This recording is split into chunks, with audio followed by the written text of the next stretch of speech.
berbicara tentang kata-kata atau perkataan hikmat dan juga perkataan bodoh. Tetapi kita akan melihatnya dari sudut pandang khusus kitab Amsal. Ya. Kenapa ini penting, saudara? Ini menjadi penting karena dewasa ini, ya, baik orang Kristen maupun orang yang bukan Kristen, itu sangat bergumul. Ya, saya pilih kata sangat bergumul dengan kata-kata. Dan sekarang ini kata-kata tidak hanya bentuknya suara.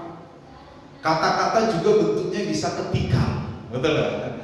Karena terkait dengan undang-undang ITE, ya, informasi ITE itu apa sih kepanjangannya? Informasi ITE. T-nya apa? Telekomunikasi elektronik kali ya, gitu ya.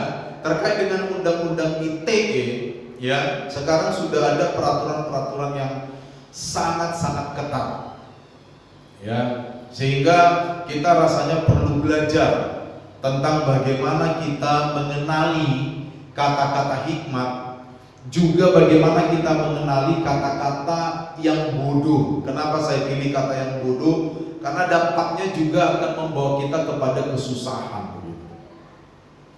Nah, ini kita dasarkan pada kitab Amsal saat pagi hari ini. Nah, saudara-saudara, secara keseluruhan, ya,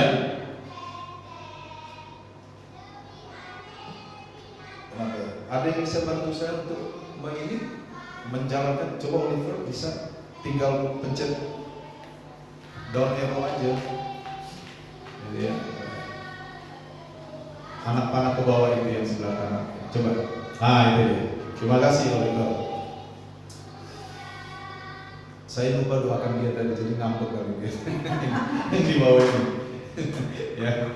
Jadi saudara, kitab Amsal menyimpulkan bahwa kata-kata itu mencerminkan sikap hati.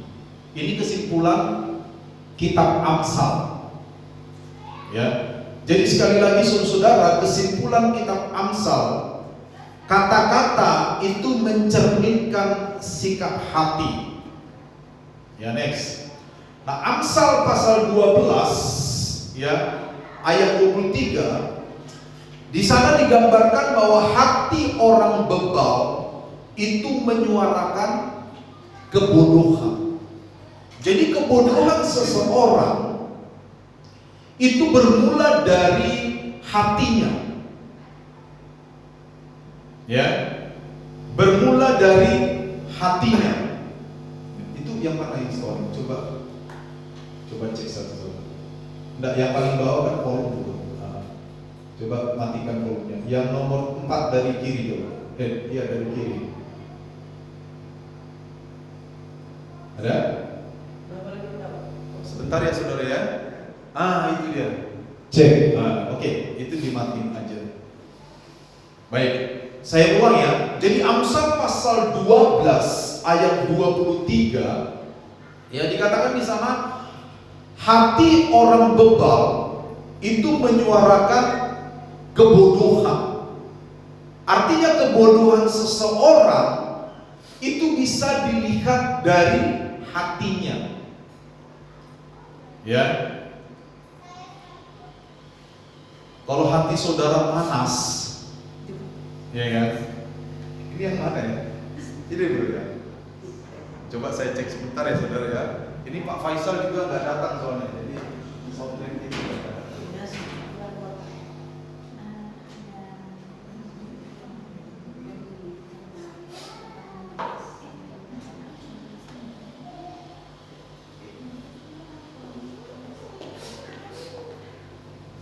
Baik, jadi saudara, jika hati saudara dalam keadaan panas, ya, dalam keadaan panas, kira-kira perkataan kita itu enak atau tidak, saudara? Jelas tidak. Jelas tidak. Master volumenya aja matikan dulu, yang sebelah kanan. Ya, turunkan aja sampai habis. Ya. Nah, jika hati kita panas, ya kan? Kira-kira perkataan kita itu bagaimana? Ini secara umum aja nih. Saya nggak bicara orang yang sudah bertobat dan mampu mengendalikan diri dengan baik. Kalau hati kita panas, kira-kira perkataan kita seperti apa? Kasar. Dan itu memang kita temukan. Iya kan? Jadi perkataan yang kasar, perkataan yang tidak baik, perkataan yang bodoh, itu awalnya mulai dari mana? Hati. Ya kan? Demikian juga, next, di dalam Amsal 16 ayat 23 dikatakan, hati orang bijak menjadikan mulutnya berakal budi. Ya, hati orang yang bijak, berhikmat, itu menjadikan mulutnya berakal budi. Saya pernah jelaskan bahwa di dalam perjanjian lama atau hikmat-hikmat orang Israel termasuk kitab Amsal. Ya, karena kitab Amsal ini pun adalah hikmat yang pada waktu itu berlaku secara umum bukan hanya di Israel saudara, tetapi di negeri-negeri yang ada pada waktu itu. Ya, hikmat itu berbicara tentang pengalaman praktis. Kebijaksanaan itu berbicara tentang pengalaman praktis sehari-hari. Kalau dikaitkan dengan orang percaya, maka kebijaksanaan itu berkaitan dengan bagaimana saya mengalami Tuhan, lalu pengalaman saya dengan Tuhan menghasilkan sikap saya. Itulah kebijaksanaan di dalam perjanjian lama. Makanya pernah saya tanya saudara, apakah di antara saudara ada yang tidak tahu bagaimana bunyi kambing? Saya tanya yang tidak tahu saja. Yang tidak tahu bunyi kambing itu angkat tangan. Semua tahu kan? Sekarang saya tanya 2 orang, coba praktekin bunyi kambing. Jangan Pak Yakub terus dong. Masa tiap minggu Pak Yakub? Apli dulu, bunyi kambing. Mana ada bunyi kambing? Itu kambing opo? Kambing modern. Hah? Itu kambing demam itu. Yang semangat dong bunyi kambing. Nah, itu cocok betul itu. Kenapa kita semua tahu bunyi kambing? Karena mengalami. Iya kan? Begitulah hikmat itu terbentuk dalam konteks perjanjian lama. Hikmat adalah proses di mana saya punya pengalaman dengan Tuhan, dan pengalaman saya dengan Tuhan membentuk diri saya. Persoalannya hari ini adalah, ini persoalan. Persoalannya hari ini adalah bahwa banyak orang-orang percaya mengalami Tuhan, tetapi pengalaman itu tidak membentuk dirinya. Itu persoalannya. Makanya kita masih temukan ada orang-orang percaya yang sudah mengenal Allah sekian lama, tetapi perkataannya masih perkataan yang bodoh. Dan ini kita tidak bisa sangkal, saudara. Ini pelajaran yang memang kitab Amsal tampilkan tentang perkataan. Karena benar, hati orang bebal menyuarakan kebodohan, tetapi hati orang bijak menjadikan mulutnya berakal budi. Bayangkan, mulut berakal budi. Ya. Nah, sampai di sini dulu saya mau tekankan sekali lagi bahwa Amsal memberikan semacam penekanan yang kuat bahwa kata-kata kita itu mencerminkan sikap hati. Sepandai-pandai apapun kita menyembunyikan sikap hati, respons pertama kita tentang sesuatu itulah diri kita. Betul? Beberapa minggu lalu saya berikan sebuah analogi, kalau sudah masih ingat. Hah? Iya, tentang itu jeruk. Ibu Ruth masih ingat. Bukan karena Ibu Ruth jualan jeruk ya. Bukan ya. Kalau kita punya jeruk manis yang bagus, lalu kita mulai squeeze dengan sekuat tenaga kita peras, kita tekan dengan sekuat tenaga kita, dan jeruk itu hancur, apa yang keluar? Air jeruk. Bisa juga bijinya keluar, bisa juga palpinya, betul nggak? Keluar. Yang keluar adalah apa yang ada di dalam jeruk itu. Tidak mungkin kita squeeze jeruk dengan begitu kuat, lalu yang keluar anggur merah. Gak mungkin, saudara. Itu tidak mungkin. Sama dengan hidup kita manusia. Kalau kita dalam tekanan, kita dalam masalah hidup, kita dalam keadaan apapun yang menekan kita, maka yang keluar itulah diri kita. Kalau kata-kata kotor yang keluar, maka itulah sebenarnya diri saya. Dan kita tidak bisa excusing dengan mengatakan, loh saya kan dalam tekanan Pak, jadi wajar dong. Gak bisa. Kita hanya bisa mengaku, ya itulah diri saya. Karena ketika saya tertekan, maka apa yang keluar, itulah saya. Kita tinggal mengakui saja. Makanya Amsal mengatakan kata-kata, menyimpulkan kata-kata mencerminkan sikap hati. Jadi hati-hati dengan kata-kata, karena kata-kata membentuk hati. Ya, ini penting sekali. Baik, ada satu awasan supaya kita bisa berakal budi dan berhati-hati dengan kata-kata kita. Next slide. Ya, di dalam Amsal 18 ayat 13. Ya, coba semua buka ayat Amsal 18 ayat 13 itu. Amsal 18 ayat 13. Salah seorang boleh baca. Jikalau seseorang memberi jawab sebelum mendengarkan, itulah kebodohan dan kecelaannya. Iya. Jikalau seseorang memberi jawab sebelum mendengar, itulah kebodohan dan celanya. Saudara-saudara, kenapa Amsal menganalisa hal-hal seperti ini? Karena sekali lagi saya katakan tadi, Amsal lahir dari pengalaman-pengalaman hidup bersama dengan Allah, dan dijadikanlah pengalaman hidup itu pembentuk diri menjadi sebuah kalimat bijak. Jadi jikalau seseorang dikatakan memberi jawab sebelum mendengar, itulah kebodohan dan celanya. Makanya seringkali orang salah, orang belum selesai ngomong, dia udah tahu apa yang diomongin orang itu. Cenayang rupanya orang itu. Betul gak? Coba perhatikan orang yang bertengkar. Suami istri lah misalnya. Oma pernah bertengkar sama suami? Sering. Waduh. Tapi itu dulu, karena suami kan sudah dipanggil Tuhan 22 tahun yang lalu. Coba lihat orang bertengkar, saudara-saudara. Apakah kalimatnya teratur dan baru selesai baru dijawab? Baru setengah dibalas, ya kan?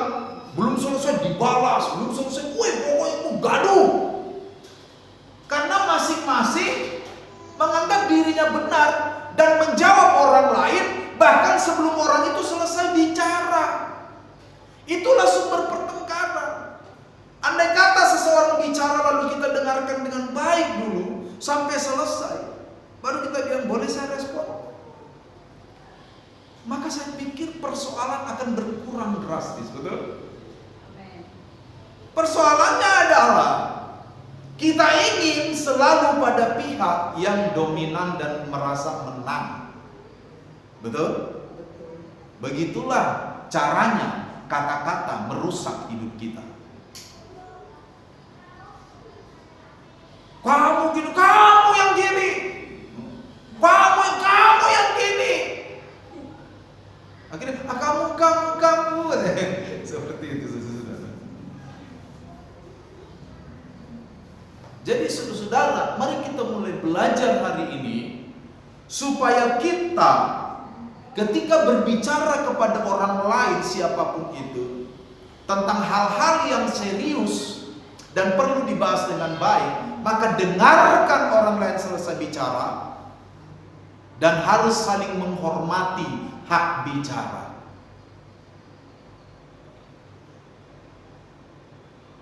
Amin. Tidak satupun dari kita yang punya kemampuan bisa menebak isi hati orang, betul nggak?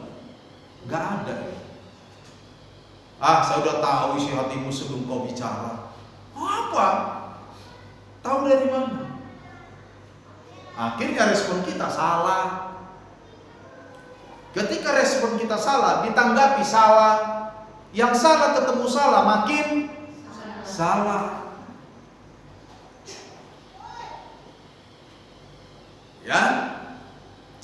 Nah, kita akan melihat pagi hari ini Amsal menampilkan beberapa contoh perkataan-perkataan bodoh yang bisa kita pelajari next. Yang pertama, berbohong. Berbohong. Salah seorang baca Amsal 6 ayat 19. Amsal pasal 6 ayat 19. Amsal pasal 6 ayat 19. Seorang saksi dusta yang menimbulkan kebohongan dan yang menimbulkan pertengkaran saudara. Ya. Seorang yang menyemburkan kebohongan dikatakan sebagai saksi dusta, lalu menimbulkan pertengkaran, bahkan pertengkaran di antara saudara. Amsal sebenarnya menggambarkan kebohongan itu di dalam beberapa ayat, tetapi cukup satu ayat kita baca ini. Jadi saudara-saudara, salah satu bentuk perkataan yang bodoh yang ditampilkan oleh kitab Amsal adalah berbohong. Ada orang bilang, ada berbohong kudus katanya. Tahu berbohong kudus? Berbohong demi kebaikan. Saudara, saya mau katakan tidak ada berbohong hasilnya kebaikan itu enggak ada. Menutupi iya, tapi suatu hari untuk menutupi satu kebohongan diperlukan kebohongan yang lain. Betul kan? Untuk menutupi kebohongan kedua diperlukan kebohongan ketiga. Jadi kebohongan tetap akan menghasilkan kebohongan. Suatu saat betapa baik pun bentuk kebohongan, kalau Anda tahu Anda dibohongi, apa sikap kita? Puji Tuhan, selama ini saya dibohongin. Haleluya. Begitu? Begitu? Ternyata saya selama ini dibohongi loh. Tuhan itu baik. Puji Tuhan ya. Saya punya kesempatan dibohongin. Begitu?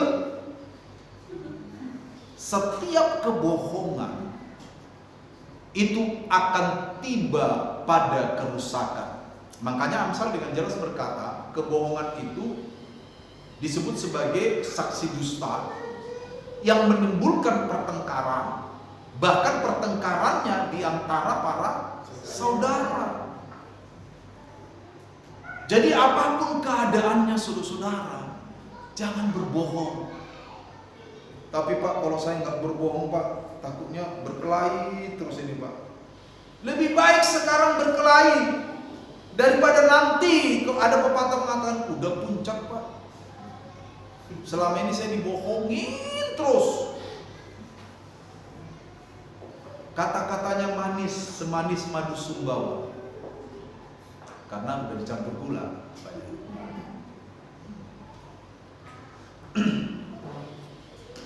Jadi saudara, berbohong adalah salah satu bentuk mengelabui atau memberikan penafsiran yang keliru terhadap sesuatu dengan sengaja menafsir secara keliru. Itu berbohong atau mengelabui. Dan saya tidak usah jelaskan dengan panjang lebar, saudara paham sekali itu apa berbohong. Ya kan? Di mana nih bro? On the way. Padahal masih tidur.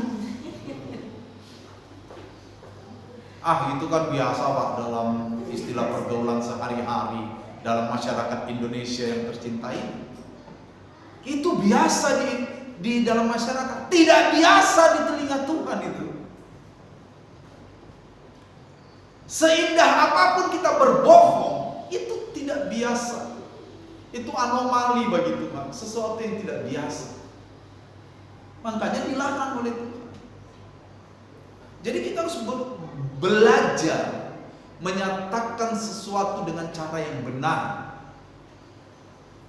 Itu kita harus belajar. Tentu topik kebohongan ini bisa kita elaborasi dengan lebih luas lagi, karena di dalamnya banyak unsur. Tapi pagi ini kita hanya sepintas saja. Yang kedua, next, bertengkar.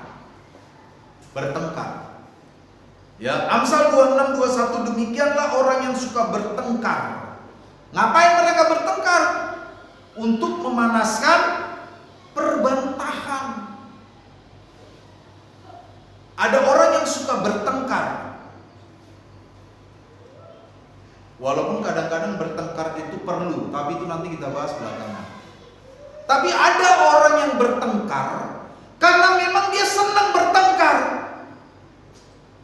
Itu sudah menjadi kebutuhan pokok. Kebutuhan primernya makan, minum, punya rumah, pakaian, yang terakhir bertengkar. Jadi kalau sehari nggak bertengkar tuh rasanya ada yang kurang gitu.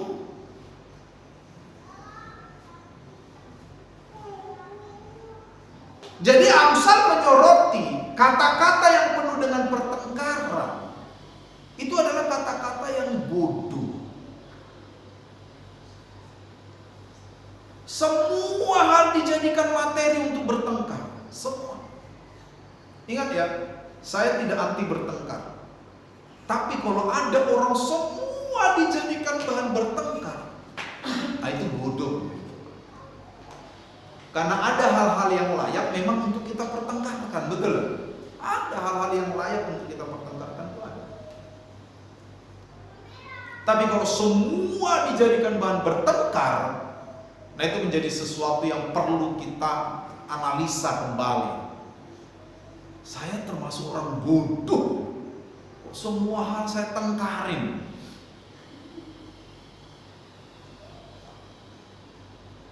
Ya kan?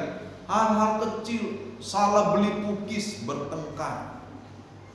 Mintanya pukis dengan topping keju, yang hadir pukis dengan topping meses, bertengkar.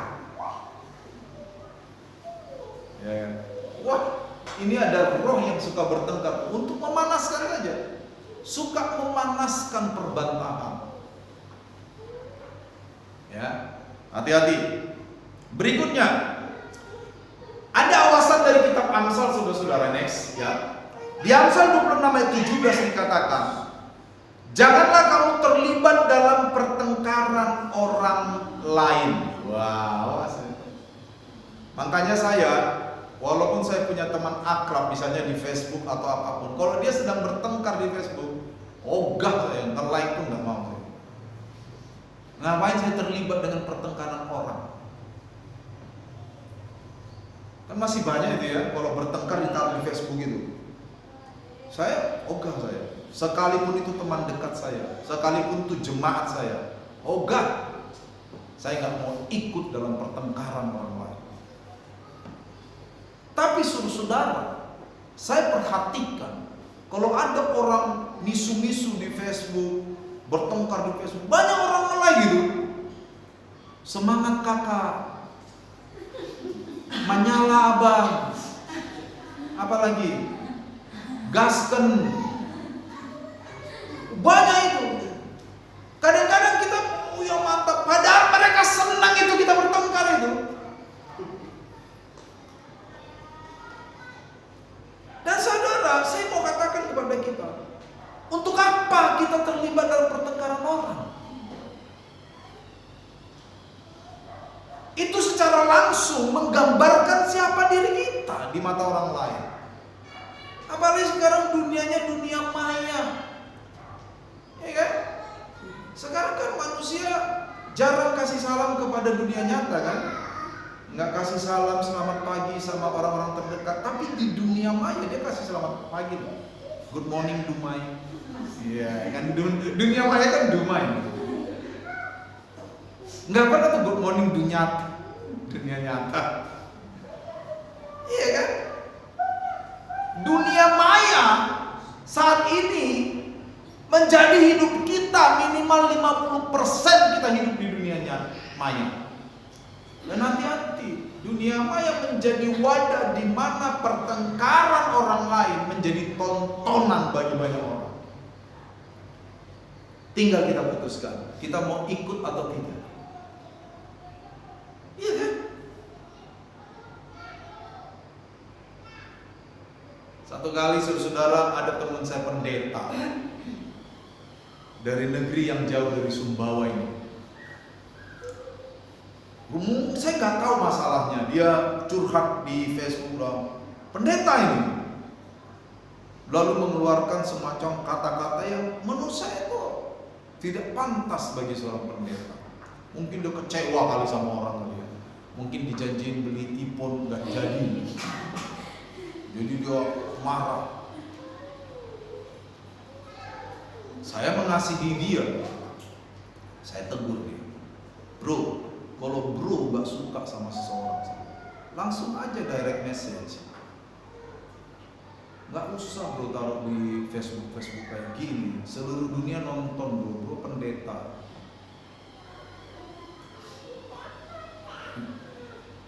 Kita harus menjaga marwah diri kita. Bukan hanya pendeta, jemaat juga harus begitu. Iya kan? Bukan hanya jangan terlibat dalam pertengkaran orang lain. Kalaupun Anda harus bermasalah dan bertengkar, jangan sesekali tampilkan di depan publik, saudara. Itu akan membahayakan diri kita sendiri. Kalaupun banyak yang like, banyak yang komen, itu bukan berarti karena mereka dukung Anda, enggak. Saya sudah baca itu penelitiannya. 85-90% orang yang like postingan orang yang bertengkar itu bukan karena dia simpati pada kita, itu karena disyukurin lu bertengkar. Karena kalau postingan kita di like, itu makin luas penyebaran pembacanya, betul nggak?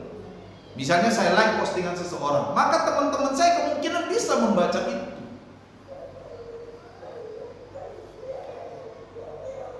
Jadi hati-hati sekali. Makanya sering saya bilang, kalaupun kita memposting di dunia maya media sosial, postinglah sesuatu yang berguna bagi khalayak hidup orang banyak. Postinglah sesuatu yang membangun. Kalau kita belum bisa memposting sesuatu yang bangun, ya jangan posting yang tidak membangun. Karena itu terkait dengan pribadi kita, dengan Tuhan.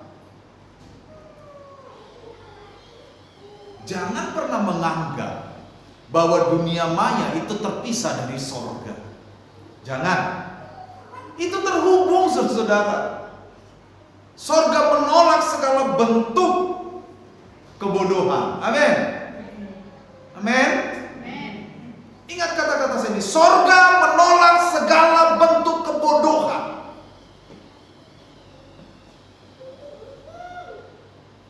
Ya, mari kita menjadi orang Kristen yang cerdas, yang berhikmat, yang penuh dengan kebijaksanaan. Jangan terlibat dalam pertengkaran orang lain. Yang kedua, saudara, ada waktunya untuk bertengkar, tapi kita harus putuskan pertengkaran mana yang harus kita lakoni. Coba 26 ayat 4 dan 5. Seorang baca ayat 4, seorang baca ayat 5. Yuk, satu orang, yuk kencang. Jangan menjawab orang bebal menurut kebodohan. Ya. Supaya jangan melihat sendiri menjadi sambat. Itu ayat 4. Sekarang ayat 5. Jawablah orang bebal menurut kebodohannya, supaya jangan dia menganggap orang yang bijak. Ya, di sini saudara, kitab Amsal menampilkan dua prinsip yang berbeda. Itu bukan berarti satu dari prinsip itu salah, bukan. Kita harus ingat kembali, kitab Amsal adalah hikmat yang lahir dari pengalaman praktis. Di ayat 4 dikatakan, jawablah orang bodoh orang bebal menurut kebodohannya. Itu ayat 4 apa 5 ya? Ayat 4. Jawablah. Ayat 4, jawablah, betul? Ayat 5 ya, jawab. Oke, janganlah menjawab orang bebal menurut kebodohannya supaya kamu tidak sama dengan dia, sama-sama bodohnya. Jangan. Tapi ayat 5 dikatakan jawablah orang bebal menurut kebodohannya supaya Jangan dia menganggap dirinya bijak. jangan dia menganggap dirinya bijak. Artinya apa? Kitab Amsal memberikan kepada kita pilihan. Kapan kita harus, kalau saya pilih kata bertengkar ya, kapan kita harus masuk di dalam medan pertengkaran, kapan kita tidak perlu masuk dalam medan pertengkaran. Ada, saudara. Yaitu tadi. Misalnya nih, kalau anakmu salah, ini anak ini. Anak buah hati, ya, anak buah hati kan, bukan buah pinggang kan? Buah hati. Ya, soalnya hati dan pinggang itu deket. Buah hati Anda salah. Dan Anda tahu kalau dia dinasehati kayaknya dia tapi ini kesalahannya ini kesalahan yang sangat fatal. Anda pilih bertengkar menasehati dia, atau Anda nanti kalau saya nasihati bertengkar lagi, apa yang Anda pilih? Kalau saya pilih bertengkar, hajar pleh. Loh iya dong. Daripada kita biarkan dia salah terus, masuk got yang dalamnya 2,5 meter, airnya 3 meter. Pas dia nggak bisa berenang lagi. Mati nggak? Mati kan? Makanya Yehezkiel pasal 18 bilang apa? Kalau ada seseorang berbuat dosa dan kamu diam saja, ini dosa yang di hadapan Allah sangat membahayakan ya, dan kamu diam saja, maka dosa orang itu, kalau orang itu mati, akan ditanggungkan kepadamu. Jadi ada saatnya kita memilih untuk bertengkar. Tapi kalau tetanggamu, ada tetanggamu, tiap hari dia mabuk, ya kan? Gara-gara sebotol minuman, engkau jalan sempoyongan, ributnya sampai jam 12 malam aja. Kita terganggu, ya kita terganggu. Tapi apakah kita harus bertengkar dengan dia? Yang kita tenangkan diri kita, betul nggak? Tuhan berikan aku ketenangan. Karena kalau kita milih bertengkar dengan dia, lebih banyak mudaratnya. Ya kalau dia terima baik, dan dia bukan siapa-siapa juga, dia tetangga, betul. Tapi kalau anak kita yang mabuk, tiap hari mabuk, apa yang kita lakukan? Kita berani tengkar nggak sama dia? Ya harus berani dong, anak kita loh. Masa kita biarin anak kita mabuk tiap hari? Masa kita biarin anak kita ngomongnya kotor? Masa kita biarin anak kita nakal, bandel? Kan enggak kan? Karena apa? Ada nilai yang kita sedang pertahankan di sana. Kalau tetangga siapa yang bisa urus, betul nggak? Kalau pas baik ya kita ngomong baik kan, Pak. Kalau boleh mabuknya sampai jam 9 aja gimana? Tapi kalau dia nggak terima ya sudah. Memang kita terganggu betul. Jam 12 mungkin masih ribut. Dulu saudara, waktu masih ada sarang di depan sini nih. Itu saudara 19,5 jam dangdut. Karena dia hanya diam jam 3 sampai jam 2 pagi sampai kadang-kadang jam 3 baru berhenti dangdutnya. Lama-lama saudara, saya kalau nggak ada musik dangdut nggak bisa tidur. Waktu itu kan kamar kami di sini kan, sebelah sini. Itu kalau budak, makanya saya tahu lagu kayak sebotol minuman. Iya, itu dari situ itu. Anggur merah, semua dari situ. Pertama memang terganggu sekali, tapi masa kita mau ajak mereka berkelahi semua? Dan di situ ada aparatnya yang mabuk juga.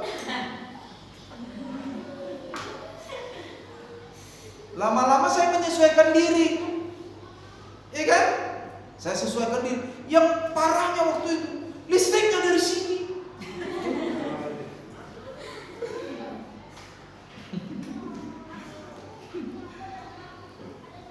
Lama-lama saya minta hikmat Tuhan, berikan saya keberanian menghadapi mereka. Saya datang. Maaf Pak, mulai sekarang saya nggak bisa suplai listrik lagi. Iya Pak Pendeta, nggak apa-apa. Oh puji Tuhan. Preman semua padahal saya datang tuh dengan ini rasa gentar tuh. Gimana kalau saya dijewer telinga kanan saya kan? Akhirnya ini lama-lama saudara saya menyesuaikan diri dengan musik dangdut. Kan lebih baik begitu kan? Itu namanya saya memilih untuk tidak bertengkar. Tapi misalnya dia anak saya yang tiap hari dangdutan, sampai jam 2, saya gabung terbalik di pohon mangga. Gitu. Iya kan? Jadi ada pertengkaran yang harus kita lakoni, ada pertengkaran yang harus kita hindari. Semua itu membutuhkan hikmat dan kebijaksanaan yang daripada Tuhan. Jangan juga kita harusnya pertengkaran itu kita jalani, tapi kita nggak jalani. Itu agak berbahaya. Lupa bertengkar kok dijalani. Ya itu tadi kan udah jelasin.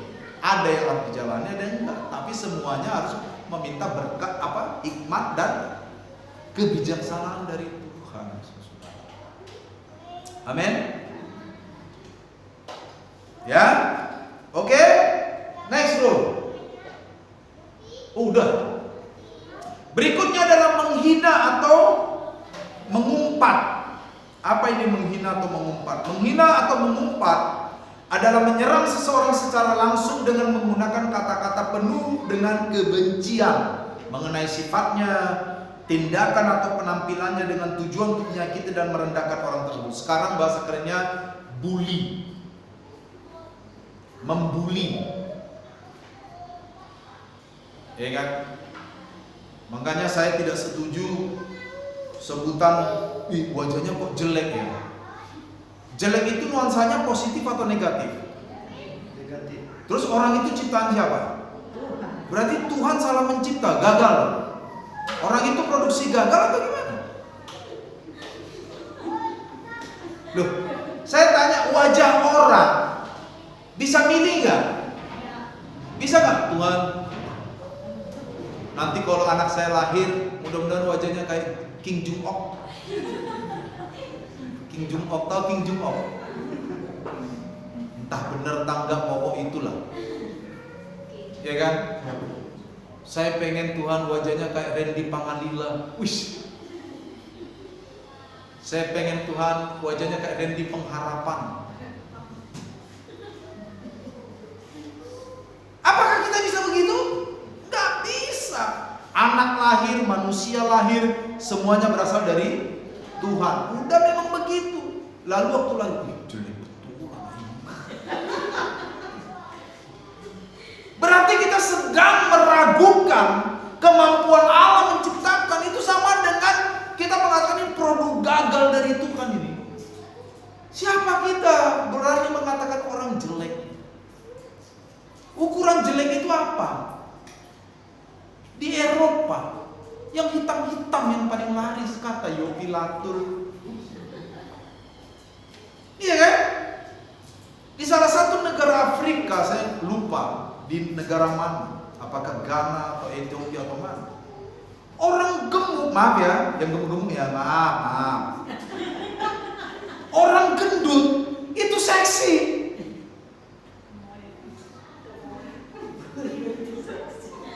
Semakin gendut, semakin seksi. Di Australia, yang penting rambutnya agak panjang. Oke.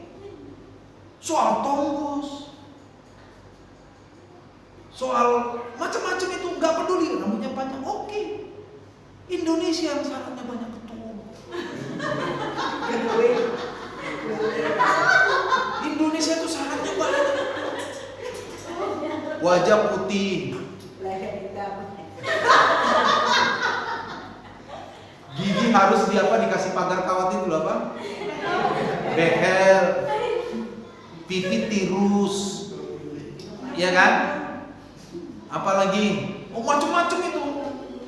Betisnya jangan terlalu gemuk, ya, alisnya bagus.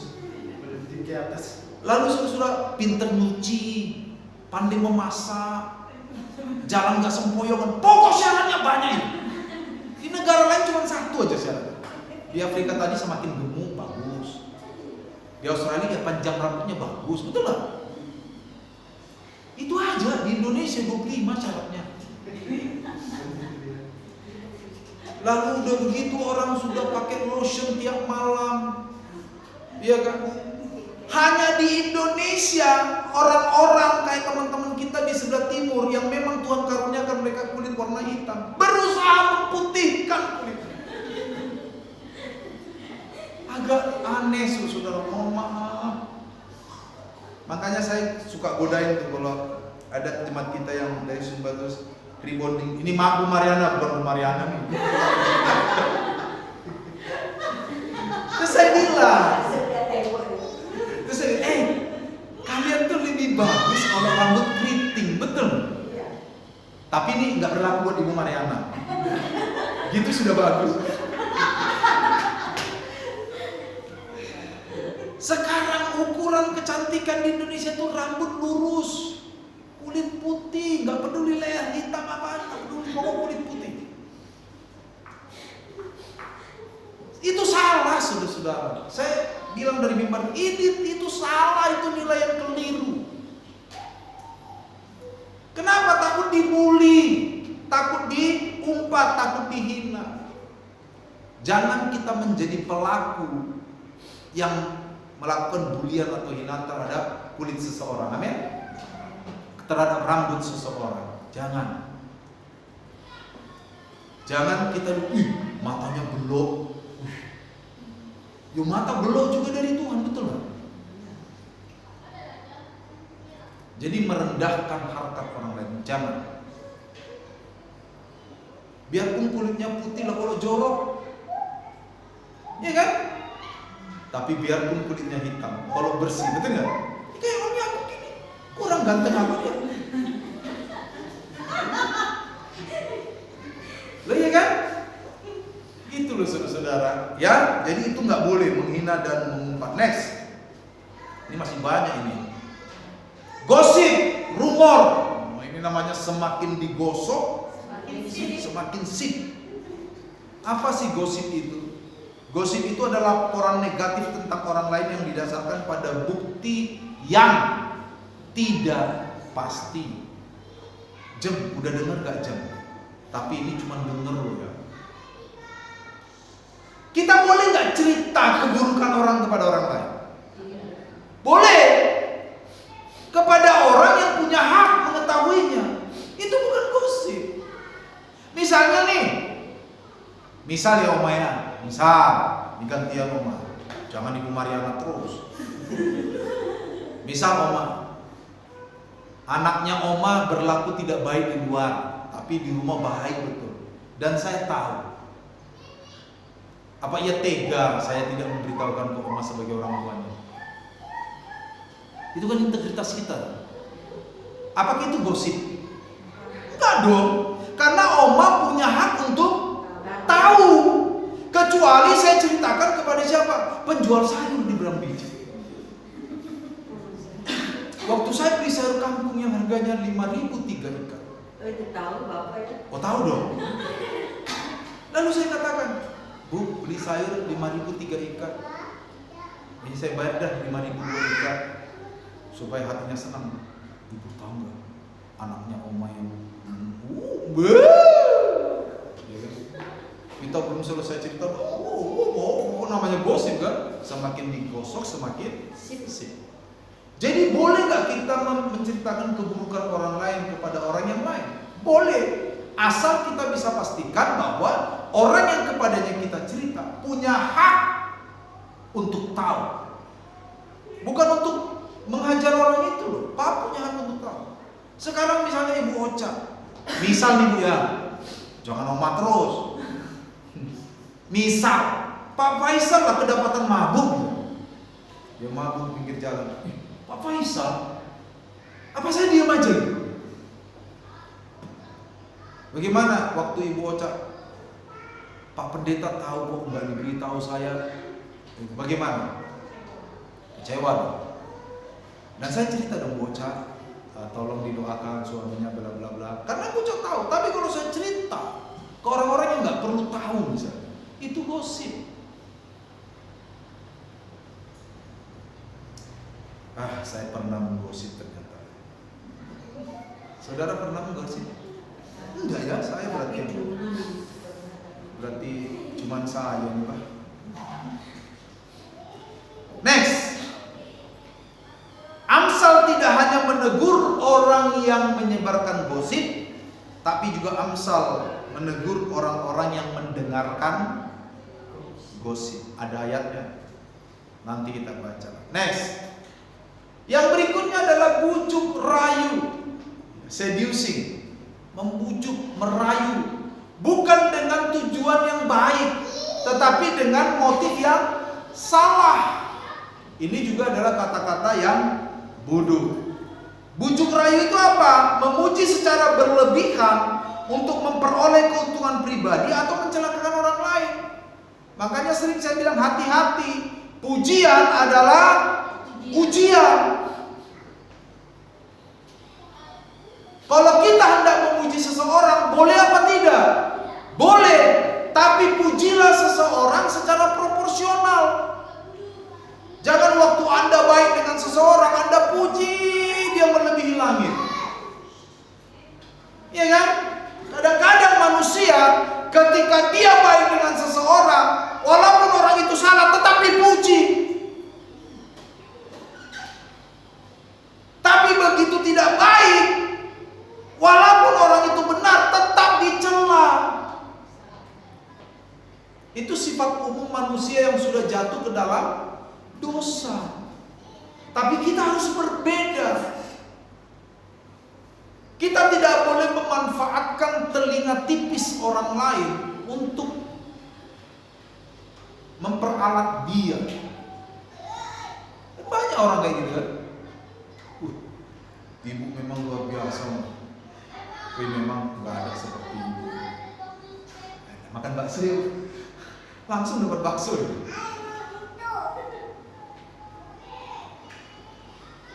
Tapi ketika ibu itu salah, berani gak kita lihat ibu salah, gak enak, nanti dia kecewa. Nanti kalau udah kecewa, gak berteman sama saya, sapa.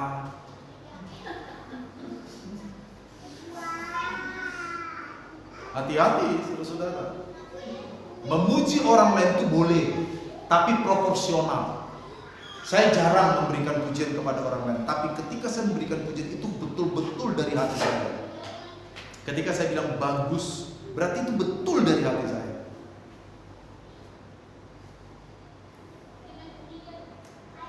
Dan kalau saudara dipuji orang, bersikaplah juga yang proporsional. Saya bilang, boleh gak kita menerima pujian? Boleh, tapi proporsional. Jangan juga menyangkal. Kalau memang kita sudah melakukan yang sangat baik dan orang datang, bagus Bu, bagus Pak, bagus Bu, terima pujian itu. Katakan terima kasih. Betul? Tapi jangan sesekali mengharapkan pujian. Kalau kita sudah melakukan sesuatu dengan baik, jangan nunggu. Siapa yang kira-kira puji saya ya? Nggak usah nunggu. Sehingga kalau kita tidak dipuji oleh seseorang karena apa yang kita kerjakan, kita tidak sakit hati. Jangan juga waktu kita dipuji, kita nggak terima. Terima saja pujian itu dengan proporsional.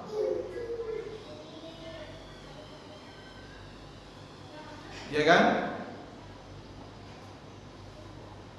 Budi, siapa nama presiden pertama? Soekarno, Bu.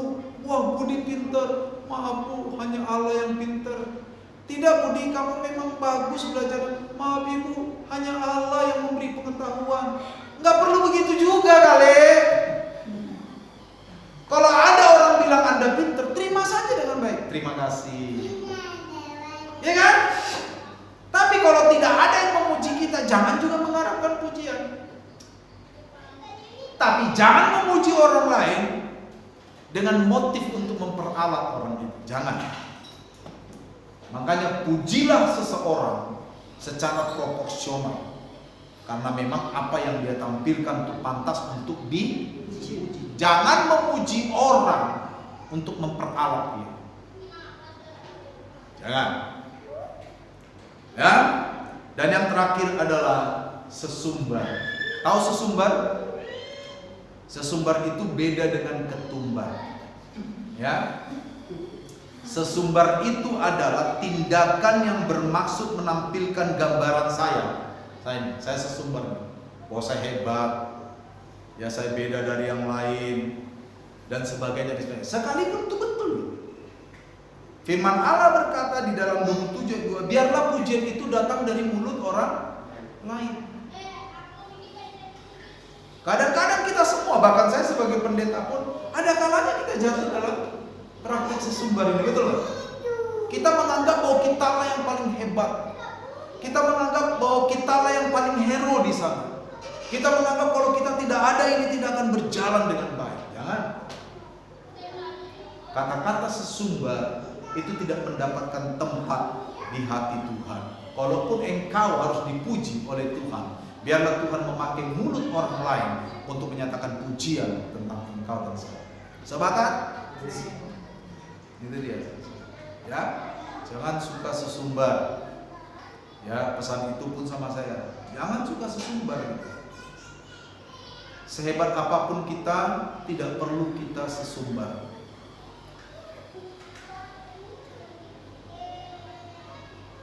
Makanya saudara-saudara, saya termasuk orang yang, saya tidak menyalahkan orang yang melakukan, ya, jangan salah paham.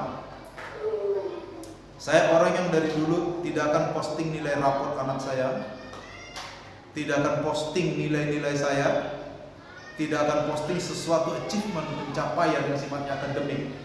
No. Karena itu orang gak perlu tahu. Tapi saya tidak sedang mengatakan bahwa orang yang posting itu salah, enggak ya. Saya memilih untuk tidak melakukannya. Bagi saya itu termasuk perbuatan sesumbar. Bagi saya, ya kan?